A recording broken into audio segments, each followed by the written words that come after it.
Tim Graham and Friends is brought to you by CTBK, CPAs and business consultants. CTBK is a leading accounting firm with a growing team of accountants and business consultants with roots in Amherst, New York. CTBK pairs every project with a focus on a human connection between its team and the client. For assurance, accounting, taxes, litigation support, and advice on mergers and acquisitions, CTBK is available and ready to solve any issue your business faces. For a consultation or to request a quote, call 716-630-2400. Again, that's 716-630-2400. CTBK, over a quarter century of proven accounting and business excellence for Western New York and beyond.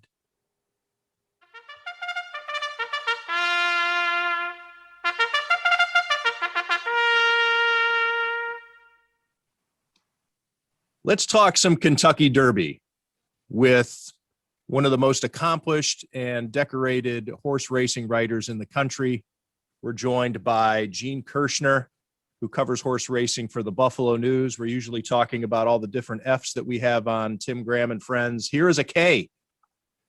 This is Gene Kershner, the K in CTBK, CPAs and business consultants.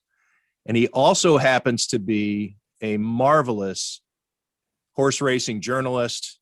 Mean Gene, the handicapping machine. Thank you for joining us. Thanks, Tim. Thanks for having me. We have the 147th Kentucky Derby coming up Saturday. And I always wonder about this every year. So I'm going to give out this information for anybody listening, for the casual horse racing observer who turns on the TV on Saturday to watch the Kentucky Derby and then wonders 4 hours later why the race hasn't been run yet.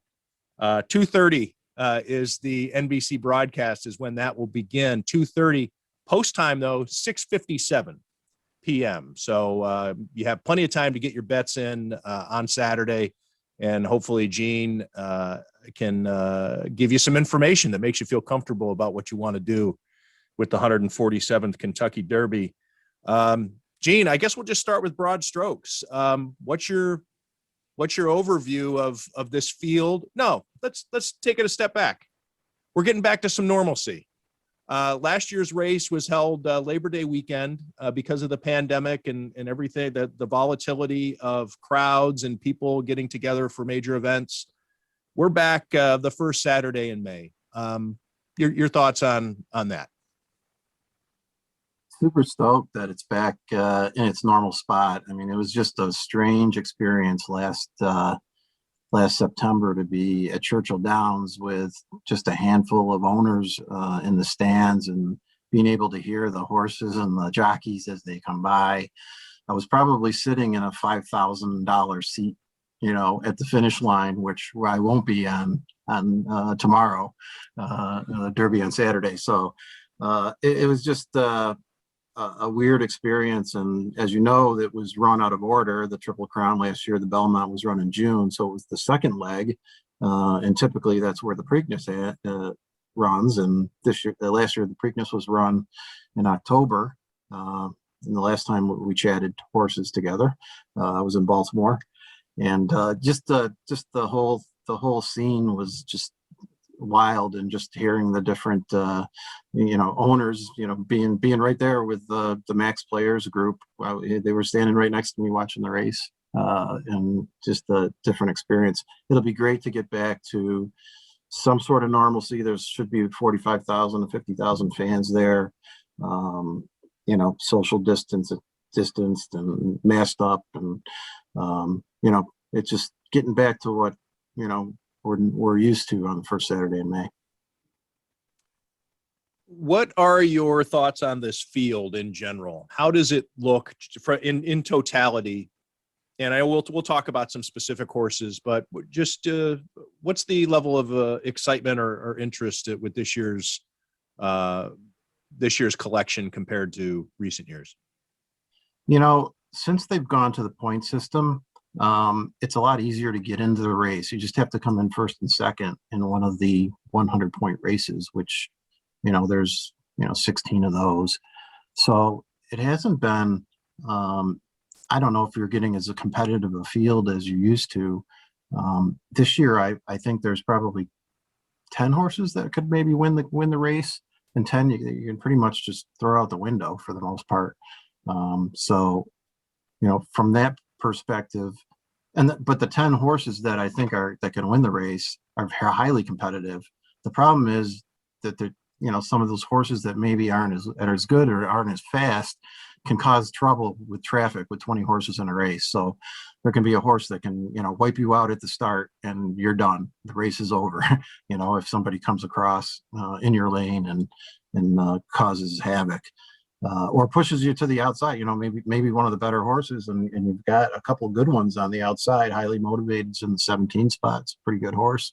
If a horse pushes him out to the outside, he could get caught 7-8 wide coming around that clubhouse turn, and that loss of ground is really hard to make up in a 1.25 mile race. Gene, doing some of my research before this podcast, I came across that Bob Baffert withdrew a horse a lot of people like. Hosier, I'm not sure if that's how you pronounce it. Another horse people wanted to see, Dream Shake, has been put in an undercard race. How does that affect the race and who people might want to pick that some of these names are not in the race?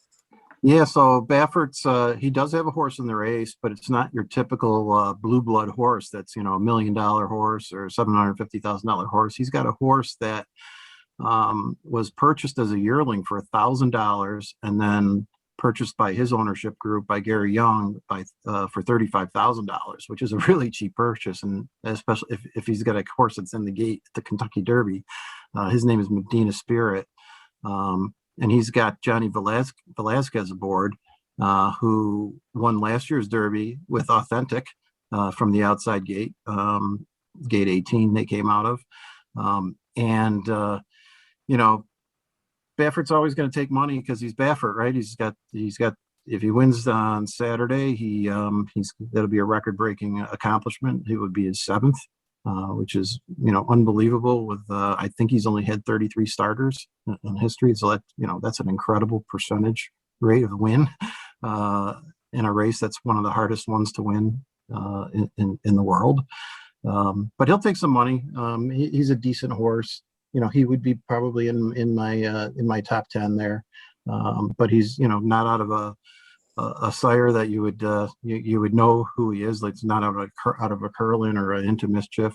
The one thing that they can do, that connection, is they can win back to back jockey trainer combination for the first time since Lucian Lauren and Ron Turcott. And if those names sound familiar to you, that's Riva Ridge and Secretariat. Oh, so it's been a long time since a jockey trainer combination has gone back to back in the Derby. But to Jonah's question with Hosier, I apologize for not getting the pronunciation right. But that was a horse that a lot of people were looking at, and is that just because it was a Baffert horse, but it seemed to not do too well in some of these prep races? Yeah, he had the points, but his connections decided it wasn't really the right spot for him to run.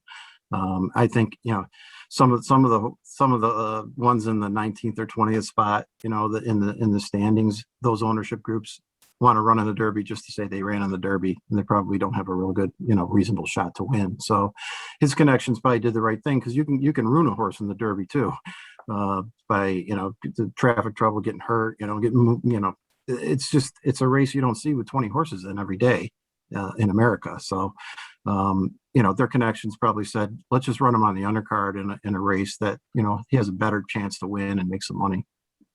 Before we get into some of these individual horses that are in the field, should the field be shrunk down, or should there be a limit put on the number of horses that are in the Kentucky Derby? That's a really good question. It's history. The last 30 years they've been running with 20 horses, and that kind of makes it what the spectacle it is, and how hard it is to try to pick a winner in this race with 20 horses, and you kind of know what you're getting into when you enter a horse in the Derby, as far as the dangers and the risks of what could happen in that type of race. And you'll see a lot of those horses, they'll never run 1.25 miles again. They'll just do it in this race, and they'll just go back to, running, mile length races and 1 1/8 races. They won't run that 1.25 mile race ever again. there'll be certain, the upper echelon will move on. We'll try to run the Breeders' Cup Classic and, the big money races, the Pegasus, the Dubai World Cup, those types of races. But, that's my take. I mean, would it be a better race if they got it down to 14? It'd be more competitive and probably safer, and every horse that would have a better chance because of there's less chance of the wild traffic and the cavalry charge that happens from the when they leave the gate. It seems as though the storyline or the early rooting favorite is Essential Quality, who happens to be the favorite at 2-1, but also the storyline involving Brad Cox as the trainer and could become the first native Louisvillian to win the race. And maybe with Bob Baffert not having his usual traditional type of horse in this race, maybe that opens the door a little bit extra. But 5-0 as a 2-year-old, or I don't know if that's as correct or not, but 5-0 as a career record. But then also, I think, is it Rock Your World also is undefeated? But anyway, I don't know if three horses in the field that are undefeated. Okay. Essential Quality, the favorite, then Rock the World, the second choice, and then Helium, a horse that hasn't run in eight weeks. He won the, I believe, the Tampa Bay Derby. But yeah, Essential Quality. But Essential Quality was considered pretty much unquestionably the best 2-year-old, and now here racing at pretty much with the to be knocked off the pedestal. Somebody's going to have to upset this horse. Yes, sir. He's the 2-1 favorite, and he earned that position for sure. He's your 2-year-old champion. He won the Breeders' Cup Juvenile at Keeneland last year. Came back and won his 2 races this year. His only 2 races as a 3-year-old, both in nice fashion. He held off Highly Motivated in the Bluegrass at Keeneland in his final prep race.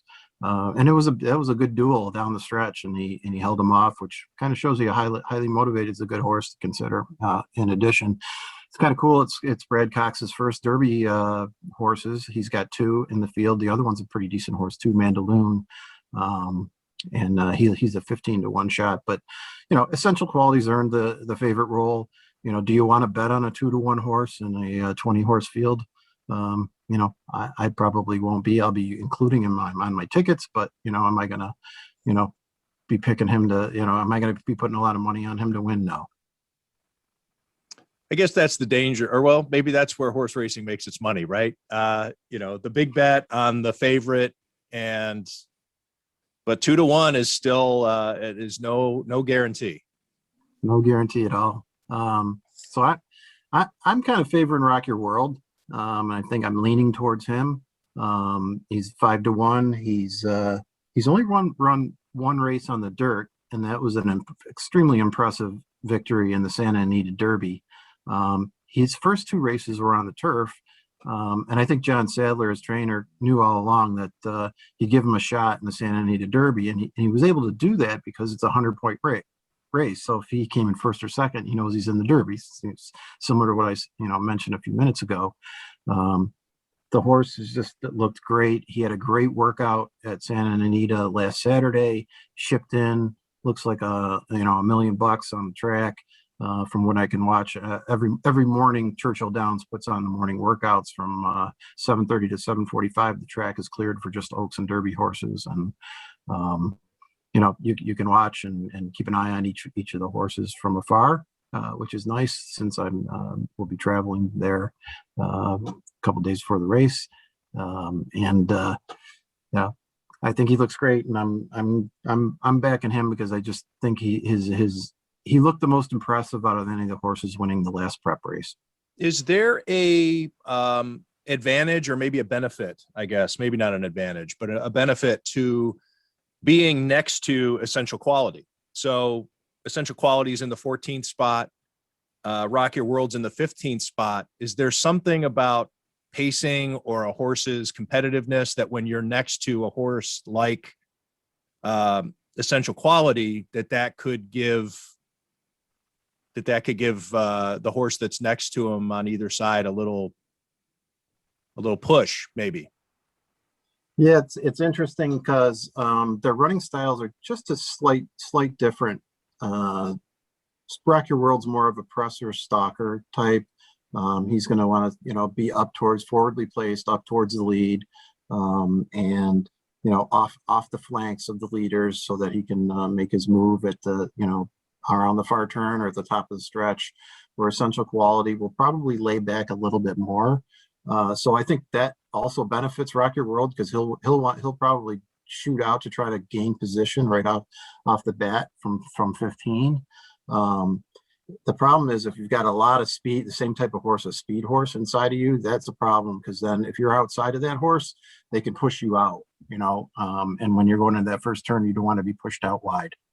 So yes, there is in certain cases, and the horses that are on the inside, they're going to want to, either take back right away or go to the lead right away. So if they're not those types of horses where they're a deep closer and they want to take back, or they're not a speed horse that can go right to the lead and try to, obtain position, especially with 20 horses, you're going to want to get position as well as you can. And if you remember last year, that's what Authentic did from the outside post. He used it to his advantage. Johnny V put him right out in front, gunned it to the start, and then he took him around like a merry-go-round from there. What's the weather supposed to be like? Is that something that might affect the track or the race? Looks like it's going to be sunny and in the 70s, so low 70s. So it looks to be perfect right as of today. So, which is good because we've had wet tracks, so over the number of years, and it saves me from writing about wet track pedigree and all that kind of stuff. So, yeah, your approach to previewing the race might change on Thursday or Friday, based on the weather. That's true. I guess I never thought of that. It's happened in the past where all of a sudden it's like, oh, it's going to be wet, so I better get my my reader something to look at, and I've got a pretty good outline of what to look for in a wet track horse. And as a CPA math nerd, I put a spreadsheet together with all the different figures every year, and I utilize that based on looking at averages and seeing what the average winning distance for the sire and the dam sire for each one, and obviously the further that is and the longer that is, the better. That showing that the horse has stamina to handle the 10 furlongs. It's I guess it's like writing about a Bills playoff game, right? Well, what the weather's going to be like is maybe a good day's worth of stories, maybe even a couple. Absolutely. I wanted to. I was going to say the one thing that we are going up against the NFL draft this weekend, which we normally don't. It's a little convergence of events that we normally don't see, on Derby weekend. But nobody watches the third day of the NFL draft.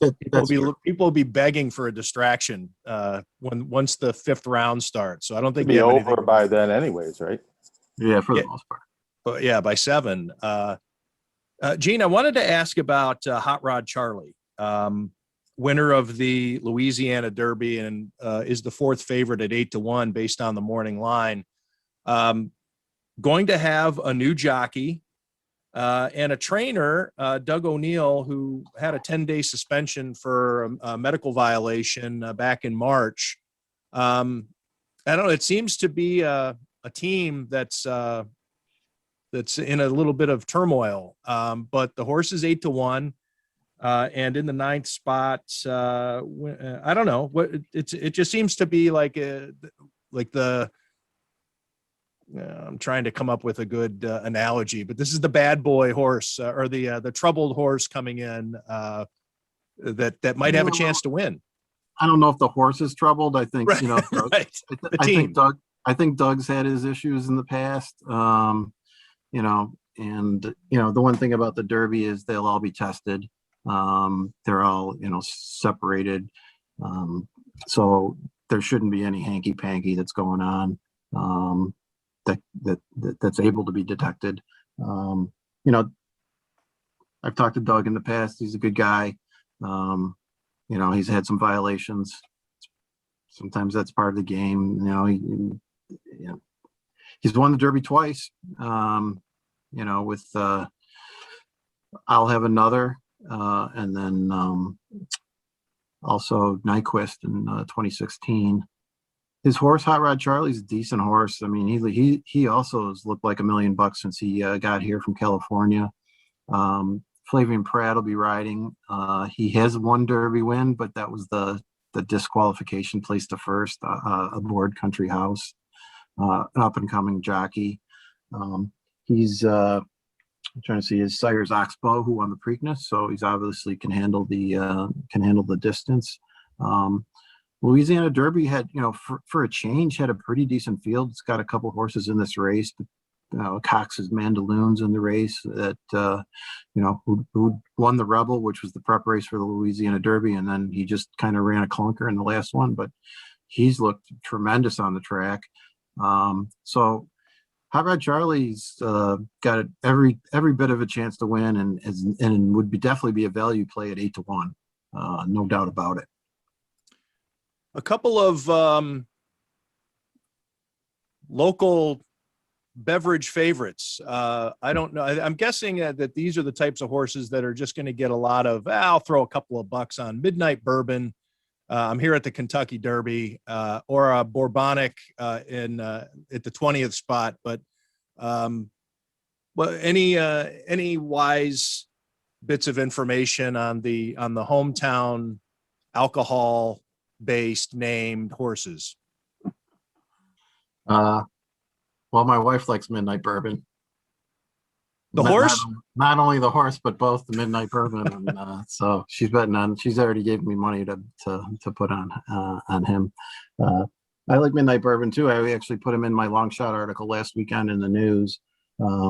He's a Steve Asmussen horse by Tisnow, who won the Breeders' Cup Classic twice at the 1.25 mile distance. So really a decent horse. He's the only horse in the 3 Louisiana preps that showed up for all 3 and really ran good races.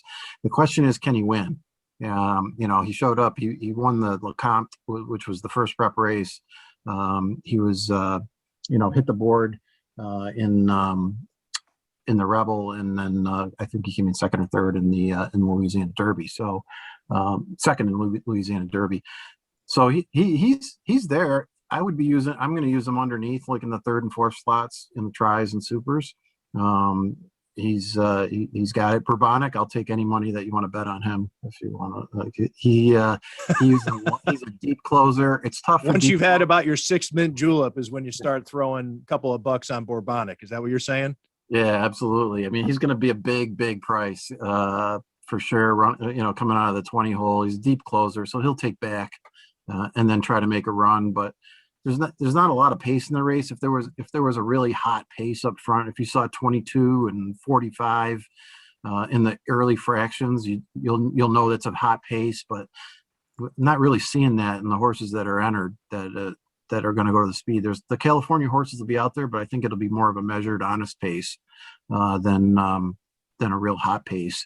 So Bourbonic has less of a chance. Can he close late and maybe pick up the 4th spot? Maybe, but I don't know. He came out of the clouds to win the Wood Memorial, which since Fujiachi Pegasus, there hasn't been a winner that's come out of the Wood Memorial out of Aqueduct. So,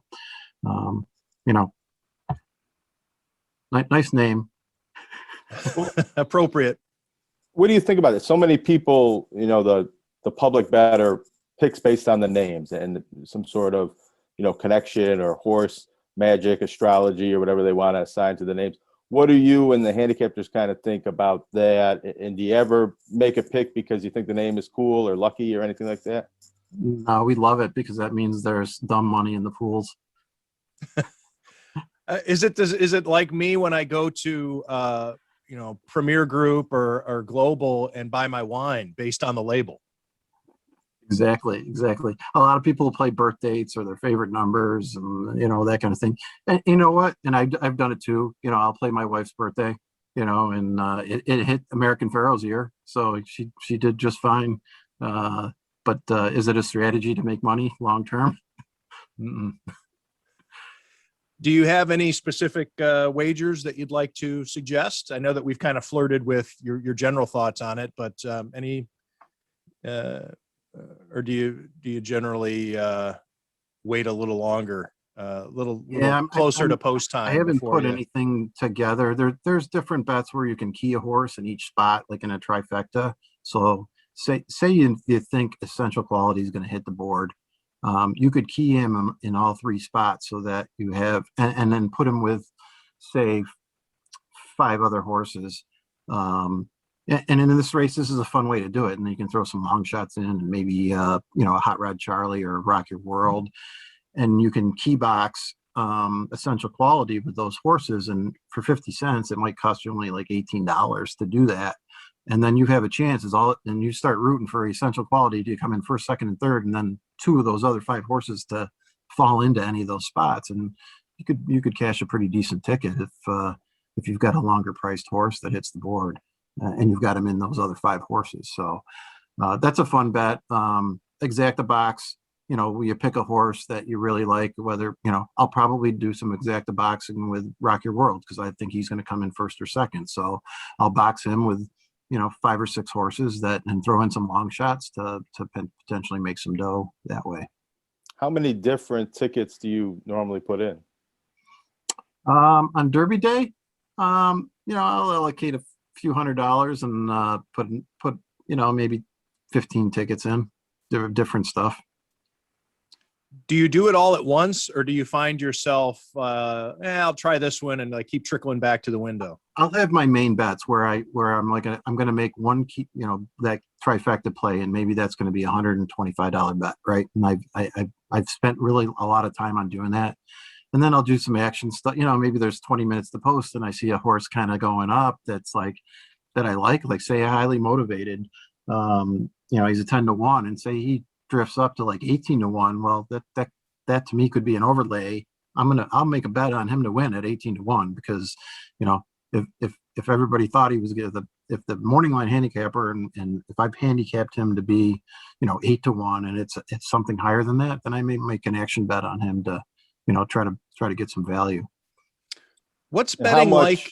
Oh, go ahead, Jonah. Well, yeah. I'm interested in this. How much does the results of the race and how much money you win or lose affect the mood and tone of your story that you write? It's totally separated. I'll be happier if I hit a nice one, but no, I try to keep that pretty measured, and most of my bets will be in early in the day, so I'm not even thinking about them. I've had times where after I finish my story and I forget about a future bet I made, and I'll go into my account and I'll be like, where did this come from? And I hit a bet last year that I didn't even remember that I made. So do you do everything online, or what's the process now? I haven't been to I've been to Churchill Downs once in my life, and it was probably in the late 80s. I'm sure that I think I was there. I would have been there in the late 90s also, but I'm sure the technology and everything has changed regarding how you place your bets. And do you have any special access as a journalist so that way you don't end up standing in line while you're supposed to be covering the races? Yeah, so I use an ADW, an account deposit wagering account, and I use Twin Spires, as well as Capital OTB. I had a couple accounts in case one of them goes down. I have a backup account to do it, because usually on the big days, there can be issues with the technology, with the volume that's going on, and it makes it easier. So I can just from my desk, I can make the wagers. We also do have a clerk in the media room, so we can go right up to the window and make wagers right in the media room. I don't have to go outside with the public. That's pretty cool. Which is kind of neat. And I typically superstitiously will make my whatever play I put in the news, I'll make an actual real dollar bet with that, and so I have the tickets in case it hits. And it's just fun to have. And also just nostalgically, I'll probably buy 5 or 6 $2 win tickets on the horses that could potentially win a Triple Crown, because it's kind of cool to have all 3 $2 win tickets. I've got the 3 from American Pharoah and Justify, and got those with my story. I'll laminate it up on a picture, which is kind of cool. So things like that. I just it's superstitious. I do get that kind of stuff, and I'll make my wife's bet so she knows that I actually made the bets, and take pictures of the tickets for her. Well, that you take pictures of the tickets. Is there Is there a story where you pocketed your what you Oh, you said you made the bet and she know- you she knew it wasn't knows. going to win, so No, there's no issue there. She knows. photographic proof. So when you have your $2 bets in with your display, that's money sitting there in that frame. Absolutely, $6. $6 with the bets, and I think American Pharoah paid $7.70, and then he didn't pay a whole. Maybe he paid $2.40 for the other two races, so he paid 40 cents probably for a $2 bet on the other two. So yeah, I probably got a few bucks hanging on the wall, but that's okay. The Do you have frame, the any- frame is worth a hell of a lot more than the $10 in tickets. Absolutely. So it was nice, having both Justifies and American Pharoahs. I'm very fortunate. I mean, there were a lot of writers. It was 37 years between Affirmed and American Pharoah, and I got to see two, and in a 3-year span of Triple Crowns. And by far, it was the highlight of my writing career. Is the first one, seeing Pharoah win. Do you have any investment programs at CTBK where I can give you like my life savings and you bet them on the horses and I can get back a large return? As an advisor to Bronstein and Bronstein, I would advise you not to do that. Okay. Yeah, Gene. Yeah, that's something that the CTBK get audited by whatever governing body oversees CPAs and financial planners to make sure that you have nothing tied to actual just horse racing investments as opposed to the stock market. Absolutely. Yeah, we keep it clean at CTBK for sure. Hey, how about this? With everything being delayed for tax season, you got the Derby now fall. I mean, usually the Derby is a few weeks after tax season. It's a good way to probably unwind. This is busy time for you. What's this? Yeah. What's up with this? I still got 30 returns to get out. So luckily I have a crack staff back at the office that will be pushing a lot of them through while I'm out. And in the benefits of technology these days, I can look at any file anywhere in the world. So won't be an issue. All right. For my clients Good. that are listening. Hey, thanks for doing this, Gene. Always love talking about the Kentucky Derby. This has been, I don't know, 3 or 4 years going back to the radio show. And I wish I had a log or a register of your recommendations, but at least my feeling is that you've done very well for the listeners over the years with your picks. Yeah, well, hopefully Rock Your World will do it for us this time, and your listeners can cash a few tickets. All right, Gene, thanks for doing this. Have fun in Louisville. All right, thanks guys. See you, Jonah. See you, Gene. Tim Graham and Friends is brought to you by CTBK, CPAs and business consultants. CTBK is a leading accounting firm with a growing team of accountants and business consultants with roots in Amherst, New York. CTBK pairs every project with a focus on a human connection between its team and the client. For assurance, accounting, taxes, litigation support, and advice on mergers and acquisitions, CTBK is available and ready to solve any issue your business faces. For a consultation or to request a quote, call 716-630-2400. Again, that's 716-630-2400. CTBK, over a quarter century of proven accounting and business excellence for Western New York and beyond.